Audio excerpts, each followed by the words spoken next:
Hello, everyone. Today I am going to teach you how to become a programming analyst. My name is Russell Collins Jr., and this is for my CTEC-11 final presentation. So I'm going to teach you how to become a programming analyst. So let's begin. What is a programming analyst? So first, I want to start off by saying, what is a programming analyst? Programming analyst is a hybrid role that combines elements of programming and system analysis. They work closely with business stakeholders to understand software requirements and then design code and test applications to meet those needs.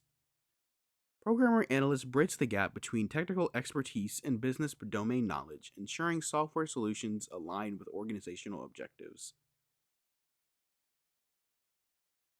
So next I want to get into, what do programming analysts do? Well, uh, programming analysts do a ton of things, including the following: debugging programs when problems arise, designing software programs for new systems, developing front and back ends of websites, managing and updating scripts for reporting purposes, as well as using program languages to create programs to move business objectives forward. This is really a key important aspect of it, as well as analyzing, coding, testing, and documenting programs, another key aspect of it, and updating user web pages, as well as executing custom software requests. So you may be asking yourself, well, how do I become one? Well, first off, you need to have a bachelor's degree in computer science or a similar field. You also need to have an overall of a couple years of experience. What I found is usually for ranging from 2 to 6 years are preferred. You can get away with 2 or 3, but they much prefer like at least like 4 or 6 for those higher paying jobs. But you can definitely get a entry level position as a programming analyst, no problem. With 2 to 3 years of experience, you also need to have certain communication skill or certain skills like project management, communication, which is huge, problem solving, and Microsoft Excel. All of these are important in life.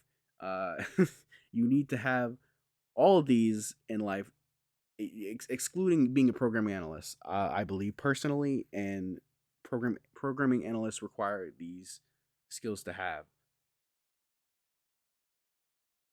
So you maybe ask yourself, what are some programs to become a programming analyst? Well, I have an image right here for the top 5 like programs to become a programming analyst. I grabbed this from the source stated here, Programming Analyst How to Become One 2025. So, according to occupational data obtained through Lightcast, there are 25 key academic programs that can help prepare prospective program analysts. And in 2023, a total of, hold on, I need to read this number real quick. 500,000 556,656 of those programs were completed at institutions in the United States. So what we have here is I put, the top degree programs for programming analysts. We have business administrations and management. We have business and commerce, political science and government, multi interdisciplinary studies. Sorry, I had to catch my breath there.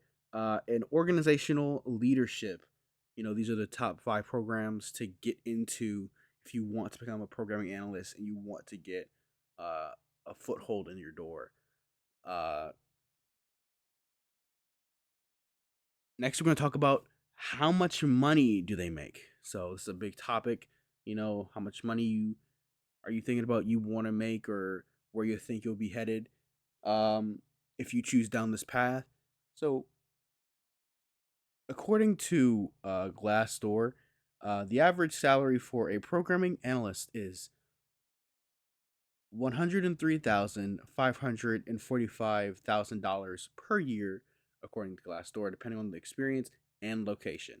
So, like I said earlier, with experience, talking about 2 to 3 years, that also depends if you're just getting your foot in the door. But if you have a little bit more experience, they might pay you a little bit more per year. Again, also it also depends on location. So, for example, if you get a programming job in Los Angeles, let's say, they may actually pay more than from uh Maryland, where I'm from. So there's a lot of variables on how how much you get paid as a programming analyst, but for now, this is what I found to be the most reliable information. But you will always have work in this field, and you will get paid, unless stated otherwise. I know there's a bubbling topic about AI and how if AI will replace humans, and to my answer to that is, I think that a lot of people, like, you have to think about, people have to manage this AI, and also people have to worry about, maintaining that. So that kind of relates to programming analysts, because you still have to, you know, keep up with this stuff. You have to program the AI, what's it going to say, what are the prompts going to be, you know, there will always be a job for you in this field if you choose to, like, pick it, right? So the whole thing about AI, it is concerning, and it is a valid point to bring up, but I do believe that programming analysts will have a, like, job somewhere. uh you know the AI thing, it's not really, you know too much of an issue right now, but we'll see in the future if things get dire or whatever it may be. But I believe that programming analysts will, still get paid and still have a job in this field, even if AI exists. You know, I also want to thank you for listening to my TED Talk. No, I'm joking. I'm kidding. But thank you for listening to my presentation on how to become a programming analyst. And yeah, that's it. Here are my sources that I used for my presentation. If you have any questions, let me know. If not, it was a wonder providing you this information. So thank you. Uh, Goodbye.